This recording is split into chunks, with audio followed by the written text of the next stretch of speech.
You didn't just survive them, you defended them. Picture this. You're in a room. The walls aren't literal, but the room is real.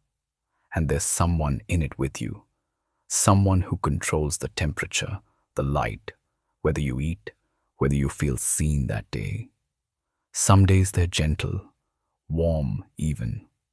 They hand you a glass of water like it's a gift, and it feels like a gift. Because yesterday there was no water, you start to notice things, small mercies, the way they don't raise their voice today, the way they let you speak without cutting you off. You clock these moments, you collect them, you build a small museum inside your chest, and somewhere, quietly, without permission, you start to feel something. Gratitude. Maybe even tenderness. You start to see their side of things, their pressures, their wounds.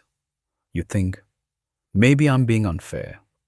Maybe this is love, and I just don't recognize the shape of it. Maybe the problem is my expectations. Outside, there are people who would call this wrong. People who'd say, leave, just leave. And you nod when they say it. You agree, even. But when you're back in the room, alone with them, the outside world starts to feel like the threat. And they start to feel like the only stable thing in it. You're doing exactly what your brain was designed to do. What just happened in that story has a name. Stockholm Syndrome. Coined after a 1973 bank robbery in Stockholm, Sweden, where hostages, after 6 days in captivity, refused to testify against their captors. One woman became romantically involved with her captor. The police were baffled. Psychologists were not. Here's the mechanism, explained. When you are in a situation of perceived threat, real or emotional, your nervous system activates survival mode. And in survival mode, the brain does something counterintuitive. It bonds to the source of the threat if that source occasionally provides relief. Small kindness from a powerful person reads neurologically as safety. Intermittent warmth is more addictive than consistent warmth. Your brain wasn't built for captivity. It was built to survive it, and survival sometimes looks like love. Interestingly, this doesn't just happen in hostage situations. It happens in relationships, in workplaces, in families, anywhere the power is unequal and the kindness is unpredictable. Your brain isn't betraying you.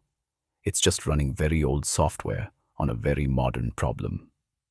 So, what do you actually do with this? Name the architecture, not just feeling. Don't ask yourself, why do I love them?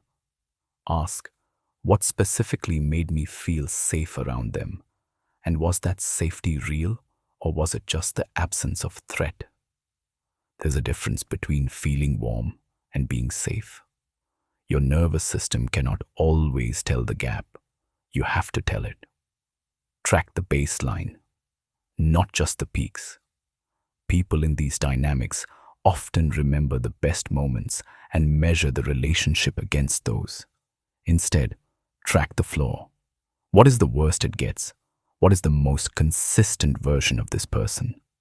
The ceiling of a relationship is not its character. The floor is. Rebuild concrete with outside reality.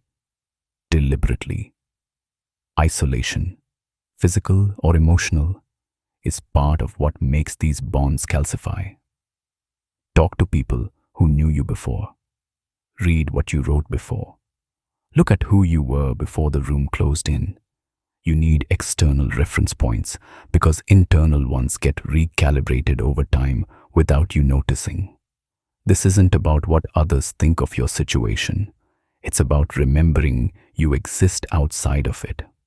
There's a particular cruelty in the fact that the human brain, the same organ that writes symphonies and solves equations, can also convince you that your cage is a home. that the person holding the lock is the only one who can open it. Maybe the most honest thing psychology ever told us is this: survival doesn't care about your dignity. It just wants you to make it to tomorrow. And sometimes, to do that, it will make you love the thing that's keeping you small. The question isn't whether that happened. The question is, now that you know, what do you do with tomorrow?